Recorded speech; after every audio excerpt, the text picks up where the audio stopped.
regresamos al tema que habías anunciado y establecemos contacto con nuestra colega venezolana Rona Rísquez. Sí, Rona, querida, muy buenos días. Gracias por acompañarnos en este programa. Había cambiado el apellido, pero Rona Rísquez, periodista venezolana con quien además hemos hablado antes. Ella es autora de un libro sobre el Tren de Aragua, probablemente que es el texto de consulta más importante que se ha desarrollado sobre esta organización criminal.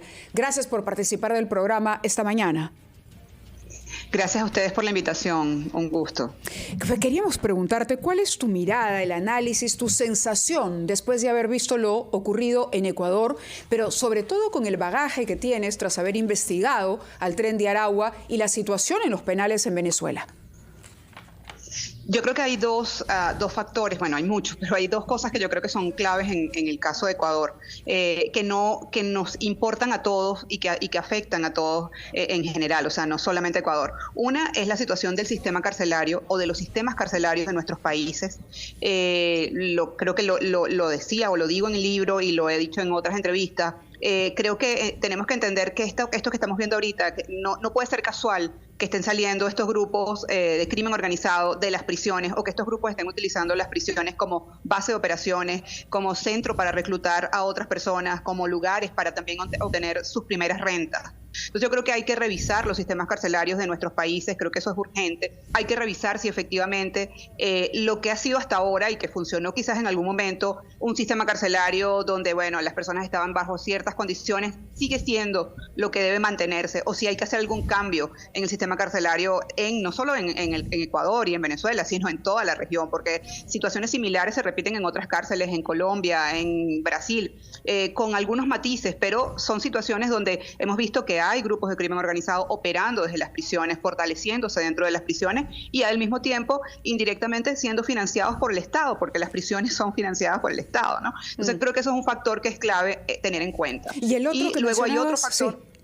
Sí, el otro factor es que creo que, un poco por eso mi libro se llama La banda que revolucionó o que revoluciona el crimen organizado. Es una especie de ejemplo, porque no es la única banda, pero lo que sí estamos viendo es un cambio, un quiebre en la forma de operar del crimen organizado. No sé si en el mundo, pero por lo menos en América Latina lo que estamos viendo es así. Hay un cambio, hay un quiebre. Estos grupos que están operando en este momento tienen particularidades diferentes, tienen lamentablemente en algunos casos conexiones con las autoridades, con funcionarios de distintos niveles del Estado, de instituciones del Estado. Entonces creo que hay que entender que hay una nueva forma, hay unas nuevas modalidades del crimen organizado que debemos comenzar a estudiar, a entender para saber cómo se va a actuar ante estas organizaciones criminales. Sí, muy buenos días, señora Rísquez. Yo quisiera saber qué es lo que sabemos con precisión sobre el modo de accionar del Tren de Aragua en el Perú. Se lo pregunto porque en el Perú se halla enfrentada a otras bandas criminales que tienen actividades en sectores similares, cercanos. Y estoy pensando en bandas criminales que vienen, por ejemplo, del Brasil, ¿no? Que han crecido, se han internacionalizado y que mantienen naturalmente una frontera porosa con el Perú. De manera, ¿qué es lo específico del Tren de Aragua en el Perú? Bueno, en el Perú el Tren de Aragua entró principalmente para operar con el tráfico y trata de migrantes venezolanos. Explotan sexualmente a las mujeres venezolanas en Perú. De hecho, recientemente hubo se liberó, las autoridades liberaron a 40, entiendo que son niñas, incluso menores de edad, adolescentes y niñas venezolanas que estaban, en su mayoría, que estaban en poder y eran sometidas y explotadas sexualmente por una facción supuestamente del Tren de Aragua. Entonces, ese es uno de los principales delitos con los que opera el Tren de Aragua dentro del Perú. Adicionalmente, también está involucrado en el microtráfico de drogas, en el cobro de extorsiones y en el gota a gota, que es un delito que se basa en la usura, o sea, es una especie de préstamo en el que se cobran unos intereses muy fuertes y si la persona no paga, puede ser asesinada, ¿no? Entonces, estos son algunos de los delitos con los que el Tren de Aragua ha entrado en Perú. Pero yo creo que lo más importante es entender que organizaciones, usted mismo lo decía ahorita, o sea, hay grupos brasileros. Hoy en día, en este momento, cada vez es más notorio y más claro que el crimen organizado no tiene fronteras y no tiene nacionalidad. O sea, no es solo el Tren de Aragua, es cualquier grupo que puede estar operando en Perú, incluso sin tener una presencia física amplia en Perú o en cualquier país de la región. Porque la tecnología lo permite ahora, ¿no?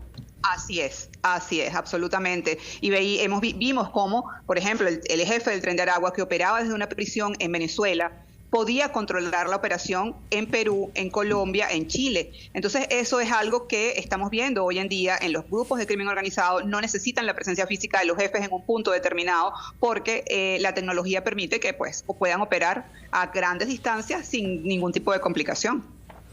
De acuerdo. Permítanos, por favor, señora Rona Rísquez, ir a una pausa, después de la cual queremos retomar la conversación con usted y profundizar algunos detalles sobre lo que ha sucedido en el Ecuador, si hay conexiones o no con el Tren de Aragua y qué similitudes ve usted entre las 22 bandas que han sido mencionadas por el presidente ecuatoriano, el señor Noboa. Vamos a retomar nuestra conversación con usted después de unos instantes, por favor. Hemos dejado pendiente una pregunta que le hacía Fernando a nuestra colega Rona Rísquez, autora del libro El Tren de Aragua, y que tiene que ver con la similitud que podríamos encontrar entre estas organizaciones criminales que ha identificado el gobierno ecuatoriano con este Tren de Aragua, que, como ella misma nos comentaba antes de ir al corte, transformó lo que era la organización criminal, escaló a otro nivel el Tren de Aragua y bueno, los que siguieron detrás de pronto han llegado a ese nivel o quizá los han superado. Rona, retomamos esa comunicación contigo. Sí, yo creo que lo que puede estar pasando, o sea, yo no tengo la certeza, es algo que habría que investigar, pero yo no creo que sea, cuando digo lo del Tren de Aragua como el grupo que revolucionó es porque es el más visible, fue el más visible en un momento determinado, pero lo que yo creo que pudo haber estado pasando es que en paralelo se estaba dando este quiebre en las estructuras de crimen organizado y lo estamos viendo con los casos de estas organizaciones que operan en Ecuador y que no necesariamente tienen vínculos con el Tren de Aragua ni con organizaciones venezolanas, sino que como hemos visto incluso en algunos casos se ha hablado de que reportan o que están asociadas o que son aliadas de carteles mexicanos, por ejemplo. Exacto. Sí, entonces como el cartel de Jalisco Nueva Generación o el cartel de Sinaloa puntualmente. Entonces creo que lo que está pasando es que hay un cambio en el crimen, en la forma de actuar de las pandillas, de los grupos de crimen organizado. El Tren de Aragua quizás fue muy visible o ha sido muy visible porque además logró una expansión a distintos países de la región, pero lo que creo que es importante tener en cuenta en este caso es que el caso de Ecuador nos muestra que no importa de dónde sea el grupo, o sea, no importa si es el Tren de Aragua de Venezuela o si es un grupo de Perú, porque también entiendo que hay grupos peruanos o un grupo peruano operando o dentro de estas estructuras ecuatorianas, incluso se habla, creo que se ha dicho, que a las armas de la Fuerza Armada peruana han llegado a las manos de estas pandillas. O sea, lo que quiero que tratemos de ver es que es un problema global, es un problema de la región. Cuando vemos, y eso lo repito mucho porque me parece que es el caso más emblemático, o uno de los más emblemáticos, porque es el caso del asesinato del fiscal Pecci, el fiscal paraguayo Pecci, que fue asesinado en Colombia por un sicario venezolano contratado por organizaciones colombianas que a su vez fueron pagadas por organizaciones de carteles que están operando en el sur, más hacia el sur, o sea, entre Paraguay, Uruguay, Brasil. Entonces, cuando vemos esto, entendemos que es un problema que está atravesando toda la región y que debe ser abordado de esa manera. O sea, cuando vemos el asesinato del candidato presidencial en Ecuador, en donde participan personas colombianas, entendemos que es un problema que es mucho más complejo que hablar de un grupo puntual o de una nacionalidad puntual. Es un problema que pareciera que ya no hay un tema ahí de nacionalidades o de fronteras, o sea, es un problema que nos está afectando a toda la región, donde estos grupos comienzan a hacer alianzas y son más fuertes siendo aliados. O sea, por ejemplo, en el caso de lo que está pasando en Ecuador, se supone que de alguna manera hay un enfrentamiento o disputa entre el grupo Los Choneros y el grupo Los Lobos.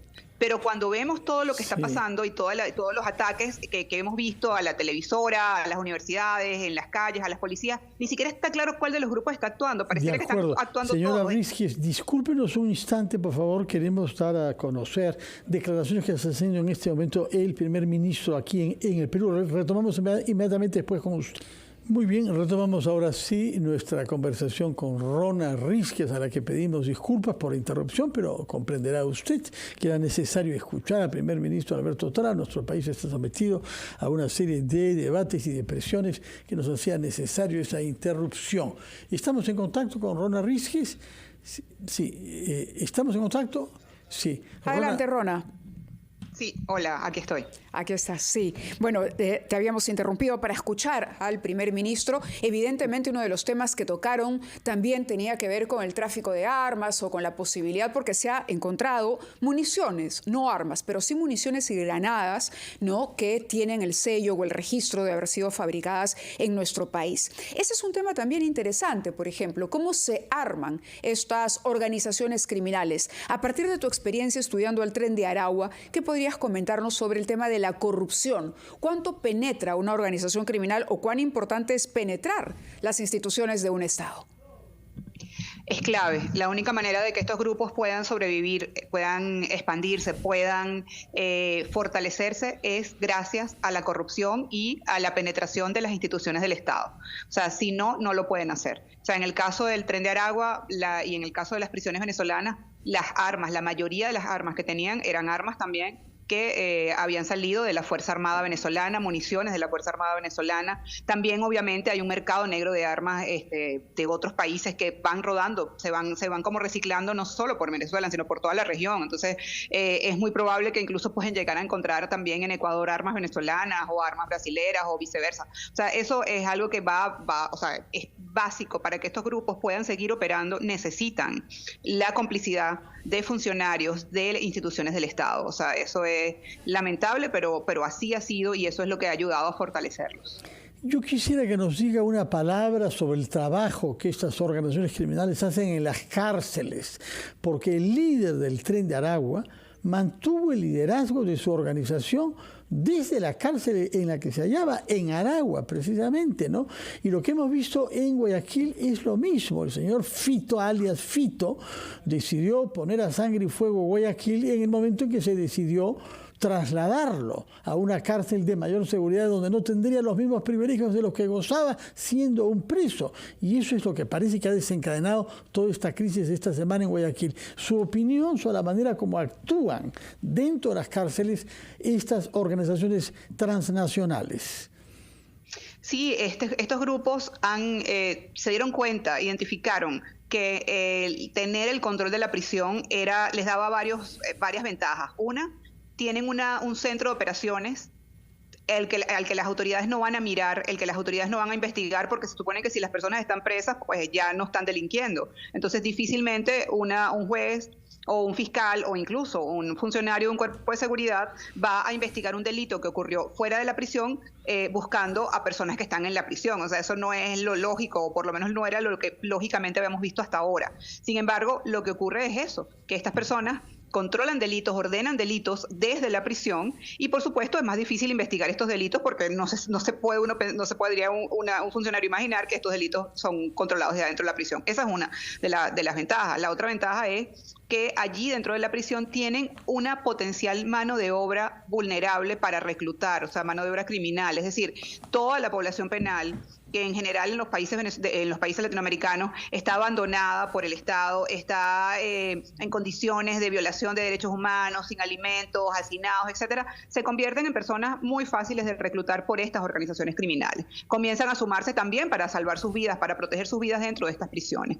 Y luego, pues la forma en que ellos pueden desde allí también comenzar a corromper a funcionarios que son los que les proveen de armas, los que les proveen de la droga, cómo comienzan a penetrar a las estructuras, a las instituciones del Estado, también desde esas prisiones. Entonces, y además estar dentro de la prisión les da una seguridad. Es decir, tienen una especie de círculos o de anillos de protección de sus propios presos que pertenecen a sus organizaciones, que los protegen de ataques de otros grupos y que además los protegen de las autoridades. Entonces, bueno, es una gran ventaja. Hasta cierto punto resulta estratégico para las organizaciones criminales tener nexos dentro de las prisiones. Es impresionante. Rona, totalmente. Así es, te agradecemos muchísimo los alcances que nos has dado esta mañana en medio de esta situación. Este programa es especial dedicado precisamente a algo que tú destacabas. El crimen organizado es un problema regional, y así lo tenemos que analizar y abordar. Muchas gracias. Buenos días. Gracias a ustedes. Buenos días, muchas gracias. Nos vamos a una pausa. Hacemos una pausa.